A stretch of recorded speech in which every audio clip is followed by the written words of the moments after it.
I never thought my own parents would betray me, but they did. For just $500. My name is Sarah Chin, and at 24, I had built something revolutionary. A piece of software that could transform how hospitals manage patient care. But to my parents, I was just their naive daughter who needed to get a real job.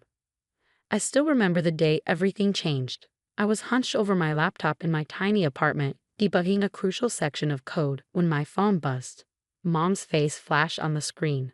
"Sarah, we need to talk about your little computer project," she said, her voice carrying that familiar tone of disapproval. "Michael Anderson is interested in buying it." Michael Anderson. The name made my stomach turn. He was the son of my father's best friend, a self-proclaimed tech entrepreneur who had never actually built anything himself. But in my parents' eyes, he was the perfect success story. MBA from an elite school, connections in Silicon Valley, and most importantly, he was a man who understood business. "Mom, it's not for sale," I said firmly. "The software is almost ready for the pilot program. 3 hospitals have already." "Don't be difficult, Sarah," she cut me off. "You're just a girl playing with computers. Michael has real business experience. He can turn this into something legitimate." My fingers tightened around the phone. Just a girl. Those 3 words had followed me my entire life. When I taught myself coding at 12, it was just a phase. When I graduated top of my class in computer science, it was cute. When I started developing healthcare management software, working 18-hour days and living on ramen noodles, it was a waste of time. "The software is mine," I said. "I'm not selling." But my parents had other plans. The next day, they invited me to dinner. I should have known something was wrong when I saw Michael there, wearing his practiced Silicon Valley smile. My father sat at the head of the table, beaming with pride. Not at me, but at him. "Sarah," my father said, placing a check on the table. "We decided to sell your project to Michael. He's offering $500, which is generous considering it's unfinished." I stared at the check, then at my father, waiting for the punchline. But there wasn't one. "You can't sell my company," I said, my voice shaking. "You don't own it." Michael leaned forward, his smile never wavering. "Sarah, be reasonable. Your father told me about your little program. It's a good start, but you need someone with real experience to make it marketable. Someone who understands the business world." I looked at my mother, hoping for support, but she just nodded approvingly at Michael. "He's right, dear. This is for the best." What they didn't know, what they never bothered to ask, was that my little program was already worth millions. The algorithm I developed could reduce hospital wait times by 47%, predict patient admission patterns with 93% accuracy, and cut administrative costs by a third. 3 major hospitals were ready to begin trials, and a leading healthcare tech company had already offered to partner with me. But none of that mattered to them, because I was just a girl playing with computers. I stood up, my chair scraping against the floor. "The software isn't yours to sell. I own the patents. I own the company, and I'm not signing anything." My father's face darkened. "Sarah, stop being childish. Michael is willing to give you a job at the company, a real job with benefits. You should be grateful." Grateful. The word hit me like a slap. I should be grateful that someone was trying to steal my life's work for pocket change. "Keep your check," I said, turning to leave. "And Michael? Good luck trying to steal my company. You'll need it." But I underestimated how far they would go. The next morning, I discovered my parents had used their shared access to my old laptop, the one where I'd stored my earliest code versions, to copy everything. They'd given Michael all my original work, claiming they had the right because they'd supported me by letting me live at home while I started coding. Michael wasted no time. Within days, he'd registered a new company, claiming ownership of my software. He even used my early design documents to file provisional patents, backdating them using my parents' signatures as witnesses. I watched in horror as he announced his new healthcare tech venture, using my work, my ideas, my dreams. The local tech blogs praised him as a rising star in healthcare innovation. My parents couldn't have been prouder. But Michael had made one crucial mistake. He hadn't bothered to understand the code he'd stolen. You see, while my parents had access to my old laptop, my real work, the revolutionary algorithms, the proprietary architecture, the core innovation that made everything work, was safely stored elsewhere. What Michael had stolen was just the skeleton, the basic framework. Without the heart of the system, it was useless. I spent the next week documenting everything. Every line of code I'd written, every meeting with hospitals, every email, every patent application. I backed up everything securely and contacted Sarah Martinez, a ruthless intellectual property lawyer known for taking down tech frauds. "They really thought they could steal your company for $500? She asked during our first meeting, looking through my documentation with growing interest. "They thought I was just a girl playing with computers," I replied. She looked up from the papers, a predatory smile spreading across her face. "Well then, let's show them exactly what just a girl can do." I didn't know it then, but that meeting would set in motion a chain of events that would shake the tech world. Michael was about to learn the hard way that real innovation doesn't come from stealing other people's work. It comes from understanding every line of code you write. And I understood every single line.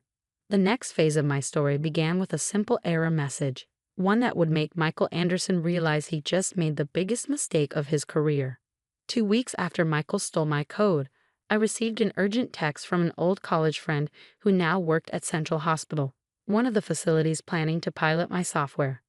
"Sarah, you need to see this. Anderson Tech just crashed and burned during their demo." I smiled, knowing exactly what had happened. You see, my code had a failsafe, a sophisticated authentication system that required my personal verification for any major system implementation. Without it, the software would appear to work perfectly during small tests, but would fail spectacularly when deployed at scale. Michael had scheduled a grand demonstration at Central Hospital, inviting the press, investors, and of course, my parents. He planned to showcase his revolutionary healthcare management system to the world.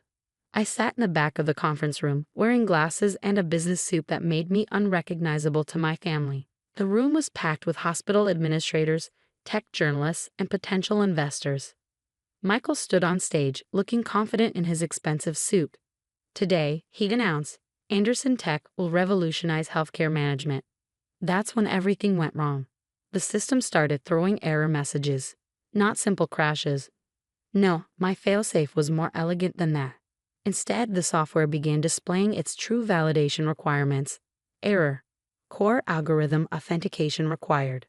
Original developer verification needed. Michael's face went pale as he frantically tried to bypass the error, but with each attempt, the system revealed more about its true ownership. Warning. Unauthorized implementation detected. Please contact S. Chen for system validation. The room erupted in whispers. Investors began shifting uncomfortably in their seats. Hospital administrators exchanged concerned glances. I watched my parents' expressions change from pride to confusion as Michael stumbled through increasingly desperate explanations. Then I stood up and walked to the front of the room. "Mr. Anderson," I said clearly, my voice carrying through the now silent auditorium. "Are you having trouble with my software?" The look of confusion on his face quickly turned to horror as I removed my glasses. "Perhaps I can help. After all, I wrote every line of that code." "Sarah?" My father stood up, his face a mix of shock and anger. "What are you doing?" I pulled out my laptop, connected it to the projector, and began typing. "I'm demonstrating who really created this software." With a few keystrokes, I authenticated the system. The error messages disappeared, replaced by the fully functioning platform I'd spent years developing. The room watched in awe as I showed them what the software could really do, not just basic patient management, but predictive analytics, resource optimization, and real-time decision support. "This is the actual system," I explained to the stunned audience. "The one Mr. Anderson tried to steal for $500. I projected emails, patent documentation, and development logs onto the screen, evidence that proved I was the true creator. And here's something interesting, I added, pulling up a final document, a cease and desist letter from my lawyer, along with a federal lawsuit for intellectual property theft. Michael lunged for the podium. "She's lying. Her parents signed over the rights to me." Sarah Martinez, my lawyer, stood up from her seat in the front row. "Actually, they didn't have any rights to sign over. Ms. Chen's patents and code were fully registered before you attempted to steal them. Would you like to explain to everyone here how you obtained her intellectual property?" The room erupted in chaos. Investors stormed out, pulling out phones to cancel their commitments. Hospital administrators huddled together, whispering about legal implications. Journalists started firing questions at Michael, who stood frozen on stage. My mother grabbed my arm. "Sarah, how could you do this? Michael was trying to help you." I gently removed her hand. "No, Mom. He was trying to steal from me, and you helped him because you never believed in me." But we were just looking out for you," my father stuttered. "You're just a girl?" I finished for him. "This just a girl built a system worth millions. The same system your friend's son tried to steal for the price of a cheap phone." I turned to the remaining audience members. "My name is Sarah Chen. I'm the founder and CEO of Careflow Technologies, and I'm looking forward to showing you what my software can really do, legally and under my leadership." The aftermath was swift and devastating for Michael. His investors pulled out, his reputation in the tech world was destroyed, and he faced serious legal consequences for intellectual property theft. My parents? They tried to backtrack, claiming they were just trying to protect me. But the trust was broken. How could I ever believe in their support when they'd so easily dismissed everything I built? 6 months later, I stood on the same stage, but under very different circumstances. Careflow Technologies had just closed a $50 million funding round. Our pilot programs were showing incredible results: 50% reduction in wait times, 40% improvement in resource allocation, and unprecedented accuracy in patient care management. As I announced our success to a packed auditorium, I spotted my parents in the back row. They'd been trying to reconcile, sending messages about how proud they were, how they'd always believed in me. But their words rang hollow. They were proud now because I'd succeeded despite them, not because they'd supported me. After the presentation, they approached me, eyes filled with guilt and regret. "Sarah, honey," my mother began, "we're so sorry. We never meant to." I held up my hand. "I know you're sorry, but being sorry because I succeeded isn't the same as believing in me when I was struggling. Can't we move past this?" my father pleaded. "We're family." I looked at them thoughtfully. Family is supposed to support each other, not steal from each other. You chose to help Michael steal my work because you couldn't imagine your daughter being capable of real success. I handed them each a business card. "If you want to see me, you can schedule a meeting through my office, just like any other business associate." As I walked away, I heard my mother burst into tears. Part of me wanted to turn back, to accept their apology and pretend everything could go back to normal. But I knew better. Sometimes success isn't just about proving others wrong. It's about proving to yourself that you were right all along. Today, Careflow Technologies is revolutionizing healthcare management across the country. We're expanding internationally, and our valuation has reached over $200 million. Michael Anderson, he's banned from the tech industry, his reputation in shambles. And that $500 check they tried to buy my company with? I had it framed. It hangs in my office as a reminder that your worth isn't determined by what others think of you, but by what you know you can achieve. Sometimes people will underestimate you, dismiss you, or try to steal your dreams. But if you believe in yourself and protect what you've built, success is the best revenge. The next time someone tells you you're just a girl or just anything else, remember my story. Remember that the people who underestimate you don't define your worth. You do. As for my parents, they still send emails sometimes talking about family and forgiveness. Maybe one day we'll rebuild our relationship, but it will have to be on new terms, not as the daughter they thought they could dismiss, but as the woman who proved them wrong. Because I'm not just a girl playing with computers anymore. I'm the founder and CEO who changed the future of healthcare technology, and no one can take that away from me. I can still hear the clinking of glasses and forced laughter from that Thanksgiving dinner. The crystal chandelier in my parents' dining room cast shadows across faces that hadn't bothered to visit my cafe in over 3 years, despite it being just 4 blocks away from the family's law firm. "Emma," my sister Sophia's voice cut through the polite dinner conversation. "Tell everyone your big news." I looked up from my plate, already knowing what was coming. Sophie sat there in her designer suit, diamond engagement ring catching the light as she reached for her wine glass. She had that look. The one that said she was about to remind everyone why she was the family's crown jewel. "I made senior partner," she announced, her smile dazzling. "Youngest in the firm's history." The table erupted in excitement. Mom practically glowed with pride. Dad raised his glass in a toast. "To Sophia Harrison, carrying on the Harrison and Associates legacy. I took a small sip of my wine, thinking about the stack of contracts waiting on my desk at home. But of course, nobody here knew about those. To them, I was just the family disappointment who played cafe owner instead of joining the prestigious family law firm. "And what about you, Emma?" Aunt Patricia turned to me with that familiar mix of pity and condescension. "Still running that little coffee shop?" "The Wild Vine Cafe," I corrected her quietly. "Yes, I am. Still serving coffee." Sophia laughed, sharing a knowing look with our cousin Diana. "You know there's always a place for you at the firm if you want a real career." I stirred my mashed potatoes, remembering the meeting I'd had that morning with one of the city's biggest real estate developers. The contract I'd signed was worth more than Sophia's entire year's salary. But they didn't need to know that. Not yet. "The cafe does well enough," I said mildly. "Well enough to pay rent, I hope." Mom chimed in, concern etched on her face. "That downtown location must be expensive." I almost smiled. If they only knew I owned the entire building, and the one next to it, and most of that block. "I manage," I replied. Sophia launched into a story about her latest big case, some corporate merger worth millions. Our parents hung on every word, just like they had since we were kids.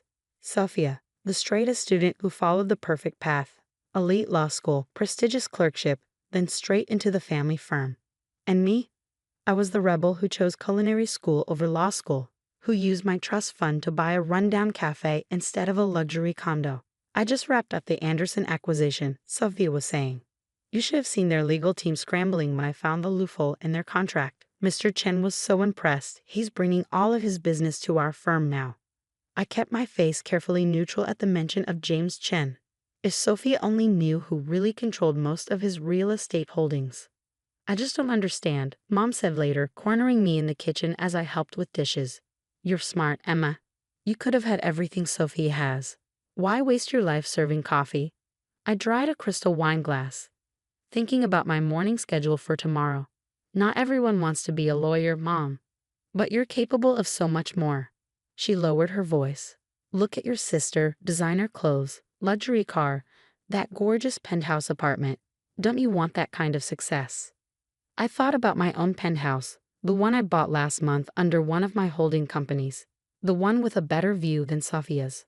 "I'm happy with my choices," I said simply. Mom shook her head.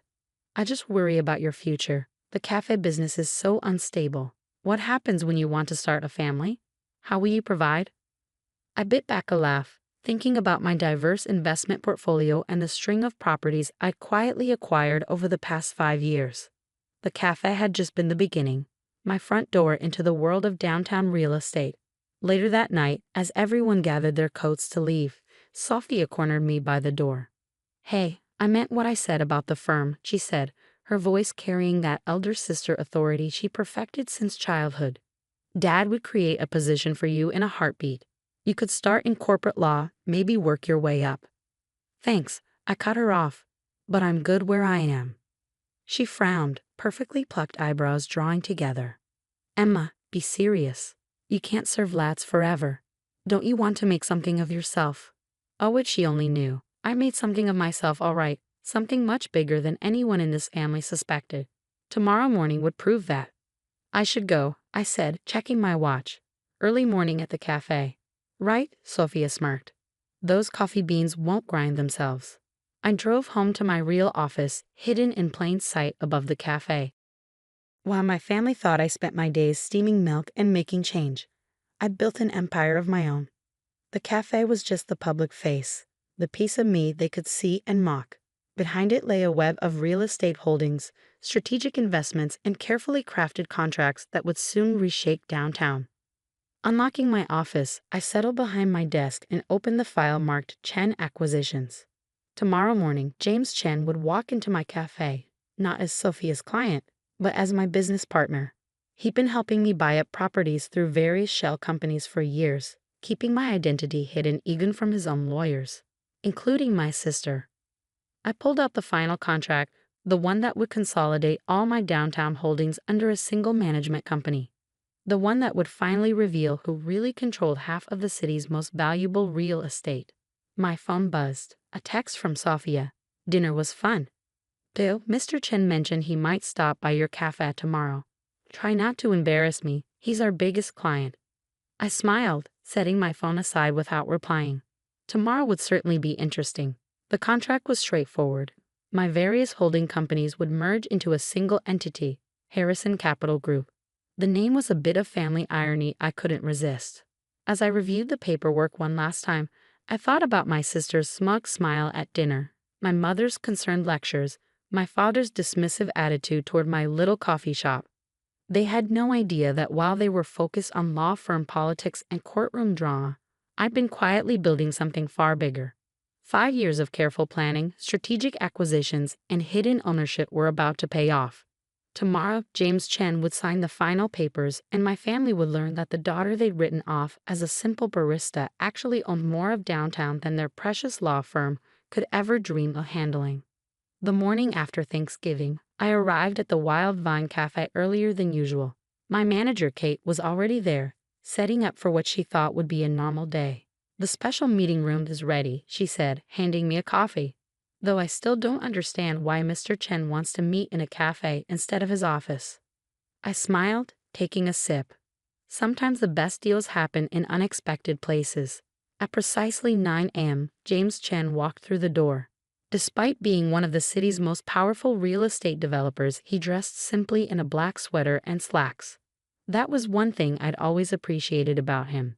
No pretense, just business. "Good morning, Ms. Harrison," he said warmly. Then, loudly enough for others to hear, "Could I get a vanilla latte?" I played along, heading behind the counter to make his drink personally. We perfected this routine over the years, me the humble cafe owner, him the casual customer. Nobody ever suspected we were orchestrating million-dollar deals over coffee. As I steamed the milk, the cafe's door chimed again. I looked up to see Sophia striding in, legal briefcase in hand. "Mr. Chen," she called out, clearly surprised to actually find him here.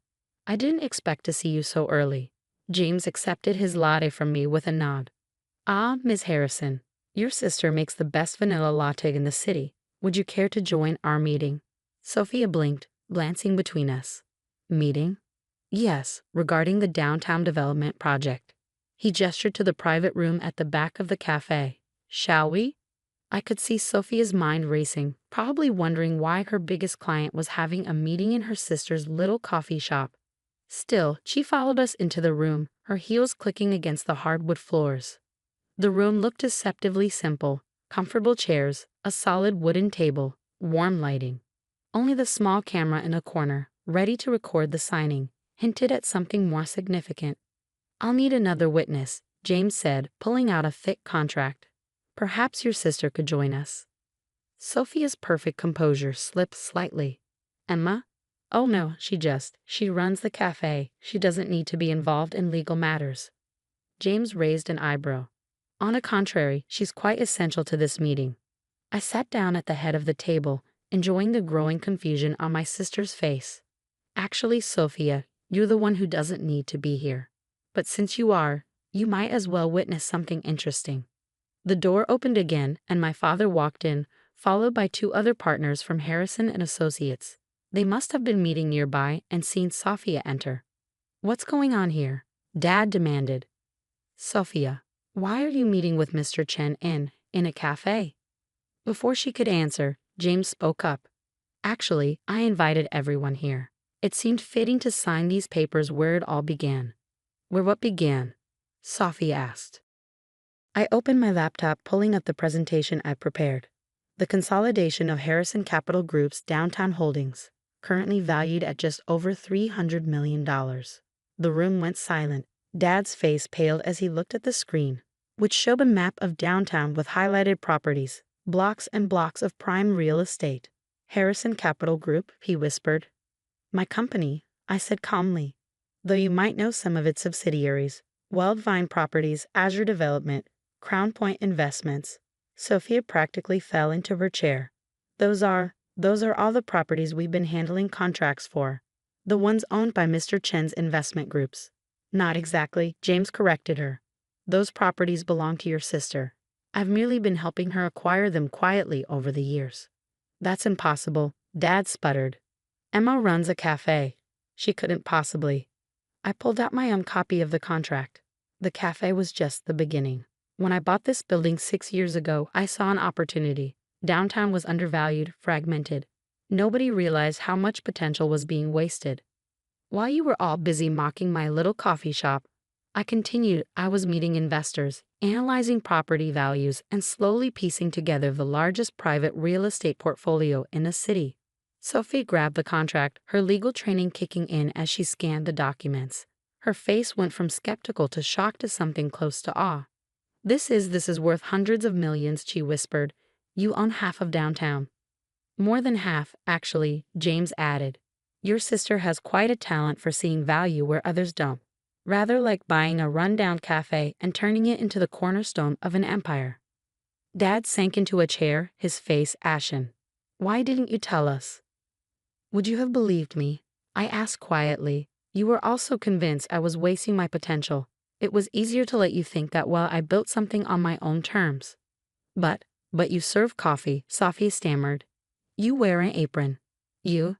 I wear many things, I cut her off. Sometimes an apron, sometimes a business suit. The difference is, I never needed everyone to see the suit to know my own worth. James pulled out his pen. Shall we make it official? I signed first, my signature bold and clear. James followed, then dated his signature with a flourish. Just like that, Harrison Capital Group became the largest consolidated private real estate holder in the city. Congratulations, James said, shaking my hand. Though I must say, I'll miss our early morning investment meetings disguised as coffee runs. The cafe's still here, I smiled. Though I might need to expand given how many lawyers might suddenly develop a taste for our lats. Later that evening, after the shock had worn off and the family had retreated to process this new reality, I sat in my office above the cafe. The city lights twinkled beyond my window, my city in many ways. My phone buzzed with a text from Mom. Can we talk? Over coffee, maybe? I looked down at my cafe, still bustling with evening customers. The place where everyone thought I was just scraping by, when in reality, I was building an empire one cup at a time. Sure, I texted back. I know a great little place downtown. I hear the owner's doing pretty well for herself. Sometimes success doesn't look like what others expect. Sometimes it wears an apron and serves coffee while quietly buying up the building next door. And sometimes the best revenge isn't proving others wrong. It's proving yourself right. I closed my laptop and headed downstairs.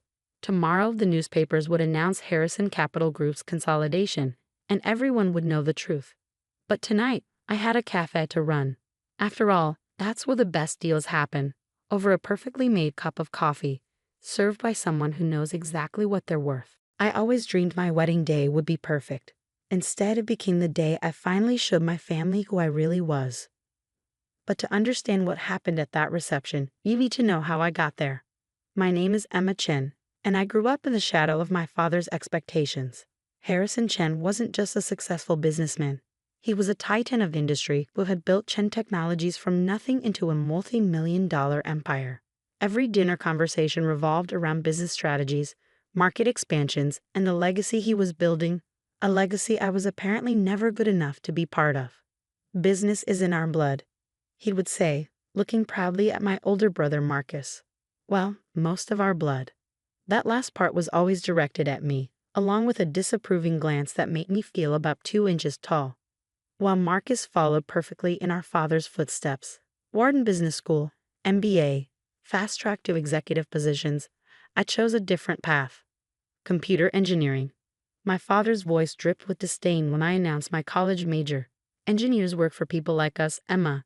They don't lead companies. But I saw something he didn't. While he was focused on old-school business models and traditional corporate structures, I recognized that the future belonged to those who could build it line by code line. I graduated at the top of my class, but my father didn't attend the ceremony. He was too busy attending Marcus's MBA graduation that same weekend. An actual achievement, he called it. For 3 years after college, I worked at various tech startups, learning everything I could about both the technical and business sides of the industry. My father saw it as aimless drifting. When are you going to get a real job? He would ask at every family gathering. Marcus is already a vice president at Chen Technologies. What he didn't know was that I was building something something that would change everything. It started in my tiny apartment's spare bedroom. A revolutionary cybersecurity system that could adapt and evolve in real time to counter new threats. While Marcus was attending board meetings and playing golf with executives, I was coding until 3 a.m., fueled by coffee and determination. The first version of my security software caught the attention of a small venture capital firm. Their initial investment allowed me to hire 2 other engineers and rent a small office space. My mother, during one of her rare moments away from my father's influence, secretly helped me furnish it. "I don't understand what you're building," she admitted as we assembled cheap desks from IKEA, "but I've never seen you so passionate about anything." The next 2 years were a blur of coding, pitching to investors, and slowly building my company, Secure Core Technologies. We won our first major contract with a mid-sized bank, then another. Then a government agency quietly reached out about using our software. I kept my success quiet. At family dinners, I still played the role of the underachieving daughter.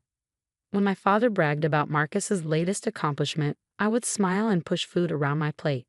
When relatives asked about my little computer job, I gave vague answers about doing okay. Then I met David. He was different from anyone I'd ever known. A brilliant architect who saw the world in terms of possibilities rather than limitations. He didn't care about my family's money or status. In fact, the first time we met, he had no idea who the Chens were. "You seem surprised," I said when he finally found out about my family. "I am," he admitted. "You're nothing like what I'd expect from a wealthy family's daughter. You're real." We fell in love over late-night conversations about design principles, technological innovation, and our dreams for the future. When he proposed a year later, I didn't hesitate to say yes. My father, of course, had opinions about that too. "An architect?" He scoffed during dinner. "Couldn't you at least find someone in finance or business? Someone with real potential?" I gripped my fork tightly. David is incredibly successful. His firm just won the contract for the new downtown development project. A glorified construction worker, my father waved dismissively. "At least Marcus's wife comes from a good family. Her father's company is listed on the NYSE." I looked at Marcus's wife, Catherine, who sat there with her perfect makeup and society smile, and felt a wave of pity. She was exactly what our father wanted, a proper corporate wife who attended charity galas and knew which wines to serve at dinner parties. The wedding planning became a battlefield. My father insisted on turning it into a networking event, inviting business associates and potential clients. My mother tried to mediate but ultimately deferred to him, as she always did. Even Marcus pulled me aside one day at the office. "Just let Dad have his way," he advised. "You know how he gets. Besides, it's not like you're paying for it." But I was. Every cent of my wedding was being paid for by Secure Core's profits. Not that anyone knew that. What they also didn't know was that Secure Core had just gone public in a quiet but incredibly successful IPO. My ownership stake was worth $89 million, and that wasn't even the biggest secret I was keeping. 3 months before the wedding, I discovered something interesting during the routine security audit. Chen Technologies, my father's precious company, had serious vulnerabilities in their cybersecurity infrastructure. The kind of vulnerabilities that my software was designed to prevent. I could have warned them. Instead, I waited and watched through my networks as multiple small breaches occurred. Nothing damaging, I made sure of that, but enough to send their stock price dropping and create panic among the board members. Then, through a series of shell companies, I began buying shares. Lots of shares. The week before my wedding, I owned 22% of Chen Technologies. My father had no idea that his disappointing daughter was now one of his company's largest shareholders. The wedding day arrived sunny and perfect. The ceremony was beautiful, exactly as David and I had planned. But I knew the real show would be at the reception, when my father would give his toast. I sat at the head table, holding David's hand under the white tablecloth, watching my father stand up with his champagne glass. He was wearing his favorite Tom Ford suit, the one he saved for closing major deals. The room fell silent as he began to speak. Little did he know that in the next few minutes his entire world was about to turn upside down. My father stood at the microphone, champagne glass glinting under the reception hall's crystal chandeliers. 200 guests watched him, expecting the usual polished performance he gave at corporate events. But I could see something different in his eyes tonight, a coldness, an edge. When Emma was born, he began, his voice carrying across the silent room. I had such high hopes. The Chen family has a legacy of excellence in business. My father built his first company from nothing. I transformed it into an empire. And my son Marcus, he gestured to my brother, who sat smugly at his table, is carrying on that proud tradition. He paused, taking a sip of champagne. I felt David's hand tighten around mine. But Emma chose a different path. Against all our family's advice, she went into, he wrinkled his nose slightly, computer programming. A path for people who work for others, not leaders. Murmurs rippled through the crowd. I saw David start to stand, but I squeezed his hand, holding him back. Not yet. And now she's married an architect. My father's lips curved in what might have looked like a smile to others. But I recognized it as a sneer. I suppose we should be grateful she's found someone who can at least design the buildings that real business leaders will work in. Catherine, Marcus's wife, let out a small laugh, quickly covered by her napkin. A few of my father's business associates chuckled politely. The truth is, my father continued, his voice hardening, some people just aren't meant for greatness. Emma will never amount to anything significant. She's been, and always will be, a disappointment to the Chen legacy. The room fell silent. Even those who had laughed looked uncomfortable now. My mother stared at her plate, hands twisted in her lap. Marcus couldn't quite hide his smirk. I stood up slowly, smoothing my wedding dress. Thank you for those heartfelt words, Dad. I have a few things to say too.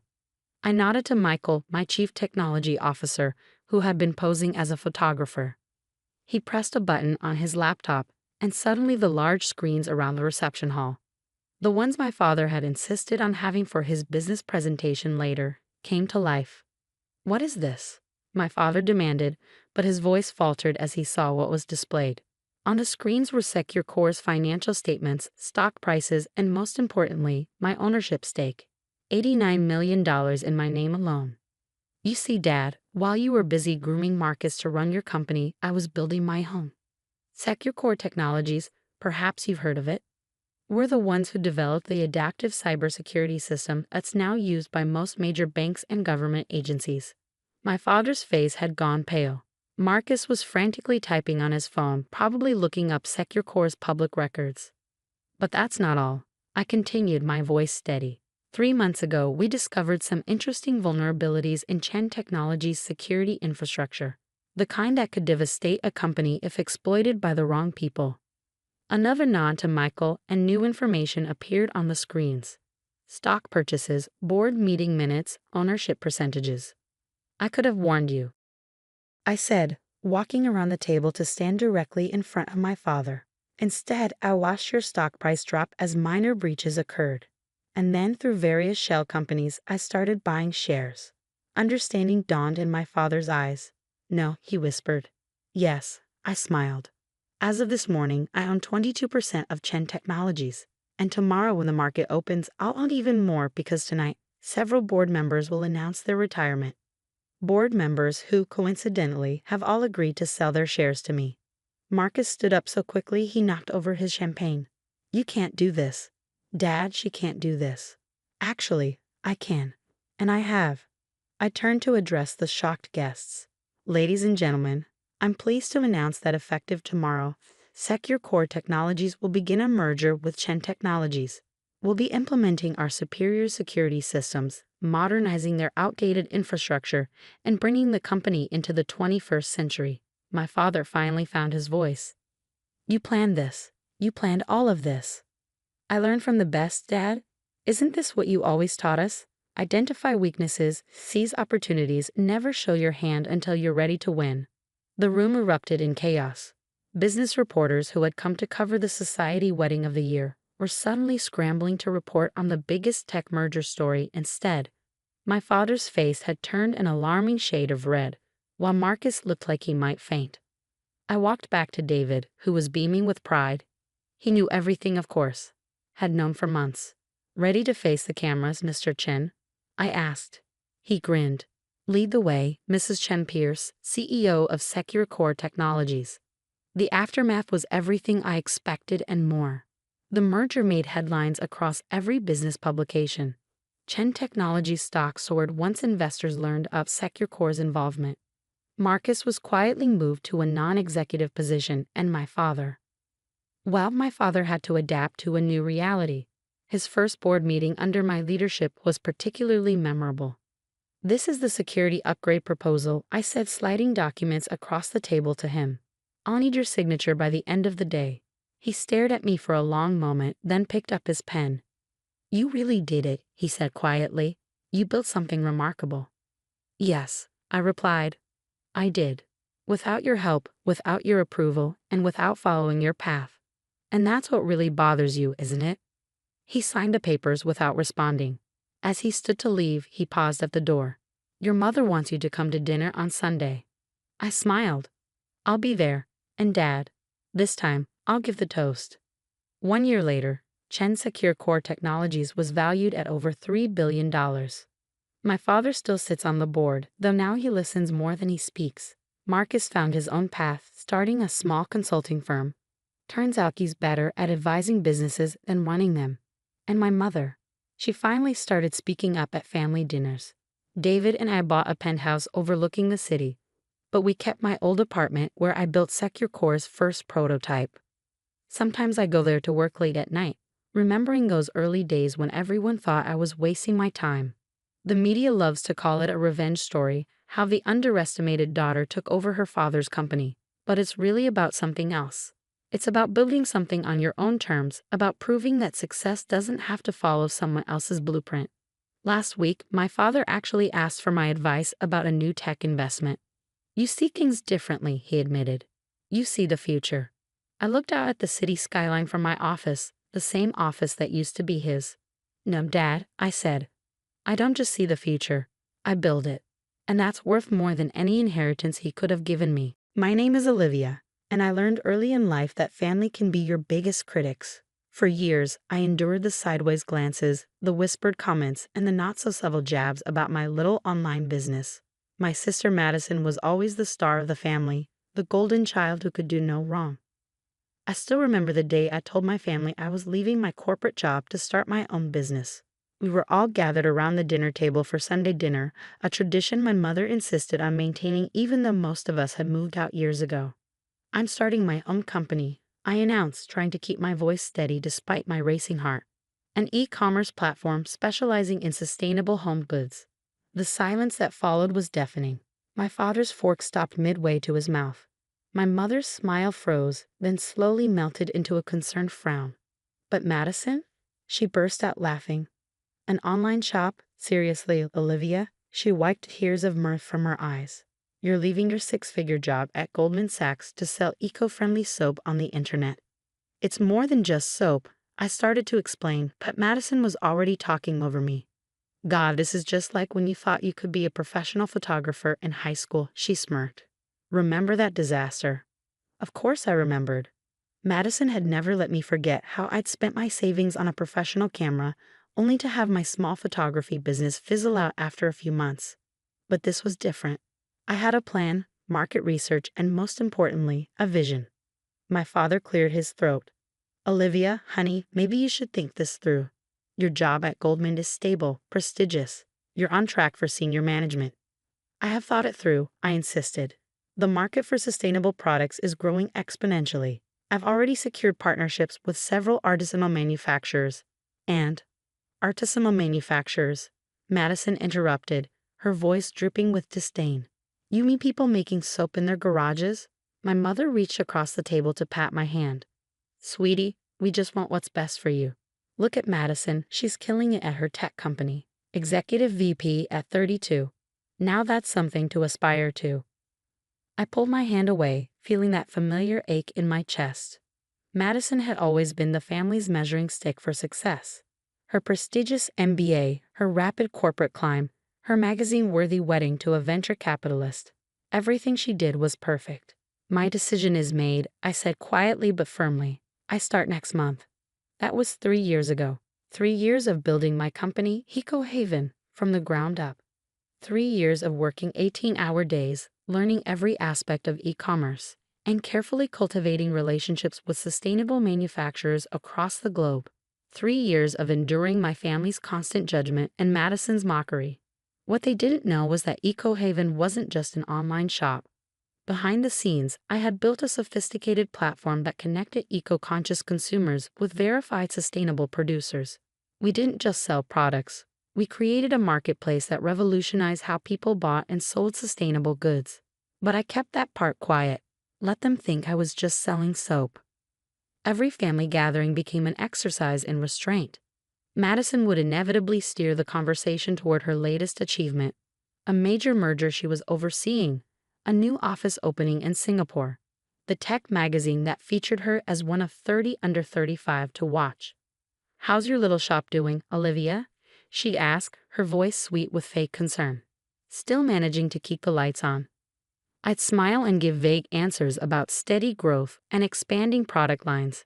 Meanwhile, I was closing deals with major retailers, developing proprietary software for supply chain verification, and quietly buying up smaller competitors. Last month's Sunday dinner was no different. Madison swept in late, as usual, dressed in a designer suit that probably cost more than what she thought I made in a month. "Sorry I'm late," she announced, air kissing everyone's cheeks. Board meeting ran long. "We're finalizing the details of our expansion into the Asian market." My mother beamed. "That's wonderful, darling." "Isn't that wonderful, Richard?" She prodded my father, who nodded appreciatively. "Very impressive," he agreed. "Your company's stock has been doing exceptionally well." Madison preened under the praise. "Well, leadership is all about vision and taking calculated risks." Speaking of which, she turned to me with that familiar condescending smile. "Poor Sarah, still running that pathetic online shop? You know, we're always hiring at TechFront. I could put in a good word for you. Get you a real job." I took a sip of wine to hide my smile. If only she knew that her company's recent success was partly due to the e-commerce management software I get licensed from one of my shell companies. "Thanks, but I'm doing fine," I replied mildly. Madison laughed. "Fine? Honey, you're 35, single, and selling organic dish soap on the internet. That's not fine, that's..." She gestured vaguely with her wine glass, settling. Our mother jumped in, ever the peacekeeper. "Madison, don't be harsh. I'm sure Olivia's business is sustainable." She said the word like it was foreign, throwing me what she probably thought was a supportive smile. "Actually," I started to say, but Madison was already launching into a story about her recent meeting with potential investors from Shanghai. I let her talk, let her bask in her perceived superiority, because I knew something she didn't, something none of them knew. While Madison had been climbing the corporate ladder at TechFront, I had built EcoHaven into a powerhouse. Our proprietary blockchain-based authentication system for verifying sustainable products had become the industry standard. Major retailers were fighting for partnerships. Venture capital firms were begging to invest. But the best part? I had just received some very interesting information about TechFront, Madison's precious company. Their expansion plans weren't going as smoothly as she claimed. In fact, they were in serious trouble. I excused myself early that night, citing an early morning meeting. As I drove home to my penthouse apartment, the one my family thought I couldn't afford, I couldn't help but smile. Madison's carefully constructed world was about to crumble, and she had no idea. Little did I know that in just 2 weeks, my sister would be standing in my office, her designer mascara running down her face, begging for my help. But that's when the real story begins. The call came at 3 a.m., 2 weeks after that family dinner. I was still working, reviewing contracts for our expansion into European markets, when Madison's name flashed across my phone screen. I almost didn't answer. She never called me unless it was to gloat about something. "Olivia?" Her voice sounded strange, shaky. "I need to see you. It's important." I leaned back in my chair, studying the city lights through my office window. "It's 3 a.m., Madison." "Please," she whispered. "Please, I need your help." That got my attention. Madison never said please, and she certainly never admitted to needing help, especially not from me. "Come to my office," I said, then gave her an address she'd never heard before. "But that's in the financial district," she said, confused. "I thought your shop was..." "Just come, Madison." 45 minutes later, my private elevator opened. Madison stepped out, and I barely recognized her. Her designer suit was wrinkled, her perfect hair disheveled, and her eyes were red from crying. She stopped dead when she saw where she was. The top floor of the Miller building was a far cry from the small warehouse space she thought I worked from. Floor-to-ceiling windows offered a panoramic view of the city. The reception area alone was bigger than her entire office at TechFront. I don't understand, she stammered. What is this place? I stood up from behind my desk. Welcome to EcoHaven's global headquarters. She walked forward in a daze, taking in the sleek modern design, the massive screens displaying real-time data from our global operations, the rows of awards and recognition plaques on the walls. This is impossible, she whispered. You sell soap on the internet. No, Madison. I built a revolutionary e-commerce platform that's currently valued at just over $2.8 billion. The soap was just the beginning. She sank into one of the leather chairs facing my desk, her legs seemingly giving out. But how? Why didn't you tell us? I sat down across from her. Would you have believed me? Or would you have mocked this too, like everything else I've ever tried to do? Tears spilled down her cheeks. Olivia, I'm so sorry. I need your help. TechFront is in trouble. I know, I said quietly. Your Asian expansion failed spectacularly. Your new software platform has critical security flaws. Your stocks are going to plummet when the market opens tomorrow morning. Her head snapped up. How do you know all that? Because I've been watching. I know about the corners you cut, the safety protocols you ignored, the financial reports you fudged. Did you really think nobody would notice? We can fix it, she said desperately. We just need time. And money. $10 million would be enough to patch the security holes and keep us afloat until we can recover. I opened my laptop and turned it to face her. On the screen was her company's complete financial situation, far worse than even she knew. 10 million wouldn't even begin to fix this, Madison. Your company needs closer to 50 million to survive. And that's assuming you can rebuild your entire security infrastructure in less than a month. She stared at the screen, her face growing paler. How do you have these numbers? Even I haven't seen some of these reports. Because 3 months ago, when I saw what was coming, I started buying TechFront shares through various shell companies. I currently own 18% of your company. Madison's hands began to shake. Why? Why would you do that? I stood up and walked to the window, looking out at the city I'd quietly conquered while they all underestimated me. Because sometimes the best lessons come from our biggest failures. You needed to fail, Madison. You needed to understand that success isn't about titles or magazine covers or impressing our parents. It's about building something real, something that lasts. Please, she whispered. Please help me. I'll lose everything. I turned back to her. No, you'll lose your title, your corner office, and your inflated sense of superiority. But you won't lose everything. In fact, you might gain something more valuable, humility. What are you going to do? I sat back down, folding my hands on my desk. Tomorrow morning, EcoHaven will announce its acquisition of TechFront. We'll absorb your company, fix the security issues, and restructure the entire operation. Your shareholders will get a fair price for their stocks, and your employees will keep their jobs. Hope flickered in her eyes. And me? You'll step down as executive VP. If you want, I'll give you an entry-level position in our product development team. You'll start at the bottom, just like I did. No special treatment, no shortcuts. Entry-level, she gasped. But I have an MBA from Harvard. And I built a billion-dollar company while you were mocking me at family dinners, I replied calmly. Your choice, Madison. Take the job or walk away. She was quiet for a long moment, tears streaming down her face. Finally, she nodded. I'll take the job. Good. One more thing, you'll tell our parents yourself. About TechFront's failure, about my success, all of it. No more pretending. The next Sunday dinner was very different. Madison sat quietly while I presented my parents with the truth about EcoHaven. My mother cried, apologizing over and over for doubting me. My father kept shaking his head, muttering about how he should have seen it. But the best moment came weeks later, when I visited our product development department. There was Madison, without her designer suits and perfect makeup, working alongside people she would have looked down on just months ago. She was learning, struggling, and for the first time in her life, earning her success instead of expecting it. How's your little soap company doing? She asked when she saw me, but this time there was no mockery in her voice, only respect, and maybe a touch of awe. I smiled. "We're doing just fine, Madison. Just fine." As I walked away, I couldn't help but think about how sometimes the biggest victories come not from proving others wrong, but from showing them a better way to be right. Madison had lost her company, but she was gaining something far more valuable: the chance to build something real, something that would last.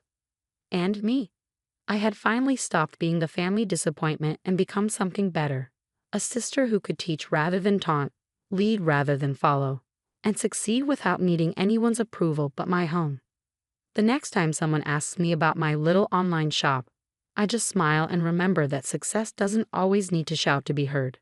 Sometimes the quietest businesses make the loudest statements, and the best revenge isn't proving others wrong, it's proving yourself right. The crystal glasses clinked against the mahogany dining table as my mother set down another bottle of expensive wine. Christmas dinner at the Sullivan house was in full swing, complete with the annual tradition of everyone bragging about their corporate achievements while subtly, or not so subtly, mocking my career choices. And just like that, I secured the merger with First Capital Bank, my sister Victoria announced, earning appreciative murmurs from our assembled family.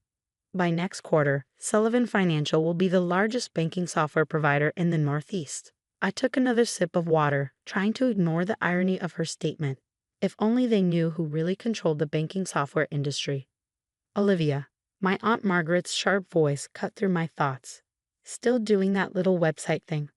All eyes turned to me, and I could feel the judgment radiating from each carefully maintained expression. At 33, I was the family disappointment, the one who'd walked away from a prestigious position at Sullivan Financial to start my own tech company. "Yes," I replied simply, but before I could elaborate, Victoria let out a dramatic sigh. "Still playing with your little website," she said, her voice dripping with condescension. "You know, we're always hiring junior developers at Sullivan Financial. I could put in a good word." "She's just not cut out for corporate success," my mother added, refilling Victoria's glass while pointedly ignoring mine. "Not everyone can be a natural leader like your sister." I felt my jaw tighten, but kept my expression neutral. If they only knew that my little website was actually Nova Tech Solutions, one of the most sophisticated financial technology companies in the world, operating through a complex network of shell corporations and subsidiaries. "Well, not everyone can be as successful as Victoria," my father chimed in, beaming at my sister. "She's about to revolutionize the entire banking industry with our new security platform." Victoria preened under the praise, but I had to suppress a smile. Their new security platform, if only they knew who really owned the underlying technology. "Actually," I said carefully, "I have some news of my own." "Oh, darling," my mother interrupted, "perhaps save the small updates for another time. Victoria was just about to tell us about the new corporate headquarters." I fell silent, watching as my sister launched into a detailed description of Sullivan Financial's expansion plans. Let them have tonight, I thought. Tomorrow would change everything. Later that evening, as I drove back to my modest apartment, the one my family assumed was all I could afford, my phone buzzed with an urgent message from Marcus, my chief technology officer. "Everything's set for tomorrow. All systems are ready for the integration switch. They won't know what hit them." I smiled, thinking of the carefully orchestrated plan that would unfold in less than 12 hours. For 3 years, I'd operated in the shadows, building an empire while my family dismissed me as a failure. Novatech wasn't just another software company, it was the invisible giant that had systematically acquired controlling interests in key financial infrastructure across the country. And tomorrow, Sullivan Financial would discover that their precious new security platform was actually built on Novatech's architecture. The licensing agreement they'd so eagerly signed gave us complete control over their entire system. Victoria's triumphant merger announcement was about to become her biggest humiliation. I parked my car and took the elevator to my apartment. Not the real one in the penthouse of the city's most exclusive building, but the modest space I maintained for family visits. Inside, I opened my safe and pulled out the final documents for tomorrow's technical integration. The morning would bring the kind of dramatic revelation my family seemed to love so much. Only this time, the shock would be on them. My phone buzzed again. Another message from Marcus. "Server migration is complete. By sunrise, every major bank in the Northeast will be running on our systems." I poured myself a glass of wine, not the cheap variety my family assumed I drank, but a vintage worth more than Victoria's monthly salary.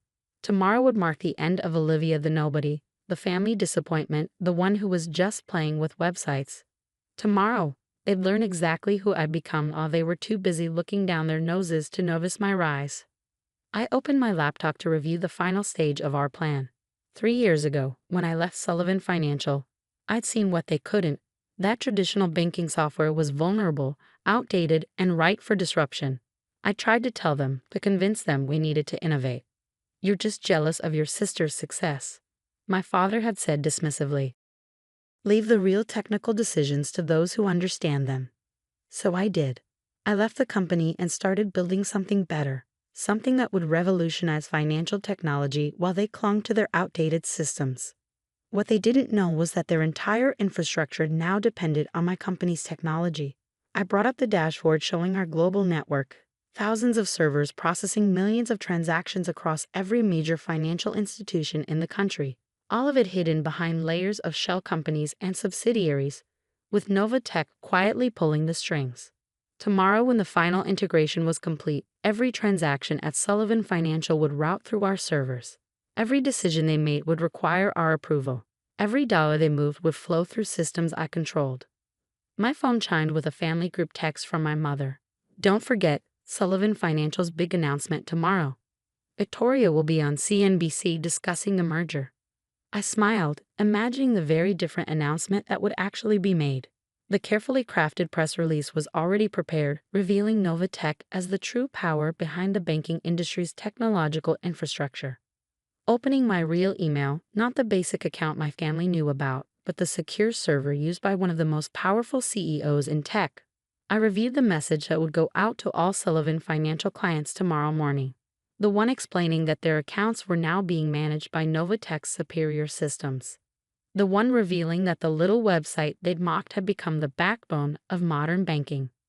I walked to my window, looking out at the city where I'd built my empire in secret. Tomorrow, everything would change. Tomorrow, they'd learn that sometimes the quietest person in the room is the one you should watch most carefully. The next morning, I sat in my real office, the entire top floor of Nova Tech's headquarters, watching the sun rise over the city skyline. Across the street, the Sullivan Financial building stood proud and oblivious, its logo still illuminated in the early morning light. "Ms. Walker," my assistant Sarah appeared at my door. "It's starting." I turned to my monitors, where dozens of screens showed banking systems across the country switching over to Nova Tech's infrastructure. Each transition was seamless, invisible to the average user, but revolutionary in its implications. "Your sister just arrived at Sullivan Financial," Marcus reported, joining us with his tablet. "She's about to go live on CNBC to announce the merger." I smiled, adjusting my Armani suit, a far cry from the intentionally modest clothes I wore around my family. "Has she tried to access any accounts yet?" "Not yet. But the board members are starting to arrive for the morning meeting. Several have already attempted to log in." Right on cue, my phone lit up with urgent messages from Sullivan Financial's tech support team. Messages meant for their senior management but quietly routed to my office instead. Multiple system access issues, unable to verify credentials, payment processing delays. I stood up, gathering my documents. Time to pay my family a visit. The walk across the street felt surreal. Through the glass walls of Sullivan Financial's lobby, I could see Victoria standing with a group of reporters, practicing her merger announcement. My father was nearby, beaming with pride as he watched his golden child prepare for her moment of glory. I stepped into the elevator, Marcus and Sarah flanking me with briefcases containing the evidence of our complete control over the banking system. The doors opened directly into the executive floor, where chaos had already begun to unfold. "What do you mean all the accounts are locked?" My father's voice boomed from the conference room. "How can every single system be down?" Victoria's interview prep had been interrupted, her perfect composure cracking as she barked orders into her phone. "I don't care what it takes, get those servers back online now." I walked calmly into the conference room, followed by my executive team. "Olivia." Victoria's voice rose an octave. "What are you doing here?" "We're in the middle of a crisis." "I know," I replied, setting my briefcase on the polished conference table. "That's why I'm here." "This is ridiculous," my father snapped.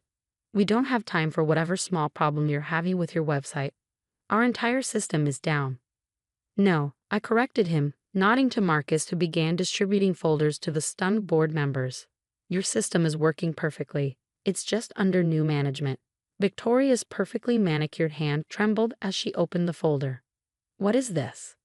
The complete documentation showing Novatech's ownership of your core banking infrastructure, I explained. Or more specifically, my ownership. The silence that followed was deafening. My father's face had gone pale as he scanned the documents. This is impossible, he whispered. Novatech is a multi-billion-dollar company. They control half the banking software in the country. Yes, I agreed. We do. We? Victoria's voice cracked. What do you mean, we? I turned to the main screen, bringing up Novatech's true organizational structure. That little website you've been mocking, it was just the public face. Behind it, I built the largest financial technology company in the world. My mother, who had arrived just in time to witness the revelation, sank into a chair. But you work from that small office downtown. A front, I explained. Novatech operates in 40 countries. We own this building, actually. And as of this morning, we control every transaction that flows through Sullivan Financial Systems. Why? My father demanded, his voice hoarse. Why go to all this trouble? I met his eyes across the table. 3 years ago, I tried to tell you our systems were vulnerable, that we needed to innovate or be left behind. You told me to leave the real technical decisions to those who understand them. Well, I did. I gestured to Sarah, who began passing out more documents. These papers detail exactly how outdated and vulnerable your current infrastructure is. Everything you've built is now dependent on Novatech's superior systems. Victoria's hands shook as she flipped through the pages. You'll destroy us, she whispered. No, I corrected. I'm saving you. Novatech isn't just taking control, we're offering to acquire Sullivan Financial at a fair price before the market realizes how vulnerable you really are. The board members leaned forward, subtly very interested. They'd seen the warning signs, even if they'd been afraid to challenge the Sullivan family about it. You can't do this, my father breathed. We're family. Family? I laughed softly. Was it family when you dismissed every idea I brought to the table, when you mocked my work? When you called my company a little website just yesterday? I stood up, surveying the room. You have 24 hours to accept our offer. After that, we go public with everything we've found. Your choice. Mom, Victoria pleaded, turning to her mother, who sat frozen in shock. Do something. But there was nothing she could do, nothing any of them could do. Last night at Christmas dinner, I said, my voice carrying to every corner of the suddenly silent room, you laughed at my business. You spent years undermining me, belittling my achievements, assuming my silence meant weakness. I walked to the door, then turned back one final time. I want you to remember this moment. Remember that the daughter you dismissed as a failure now controls every dollar you touch. The next hour passed in a blur of signatures and legal requirements. Victoria was escorted to her office to collect her things, her perfect composure finally cracking as reality set in. My father avoided my eyes as he surrendered his executive credentials. My mother's designer handbag lay forgotten on the conference table. Later that evening, I stood in my office at Novatech, watching the sun set behind the city skyline. Marcus appeared with a glass of champagne, the same expensive brand my family had been drinking last night while mocking my career. Was it worth it? He asked quietly. All these years of hiding your success. I thought about the decades of condescension, the dismissive comments, the patronizing offers of entry-level positions.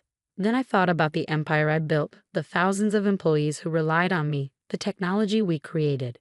It wasn't about revenge, I said finally. It was about proving that success doesn't always look the way they think it should. That you don't have to follow their path to build something meaningful. The following year brought changes no one in my family could have predicted.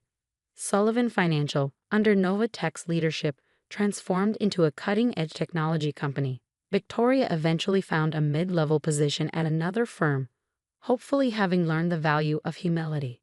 My parents, their banking dynasty shattered, stopped hosting their achievement-focused holiday dinners.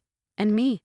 I kept building, growing, expanding, not to prove anything to them anymore, but because I discovered something they never understood.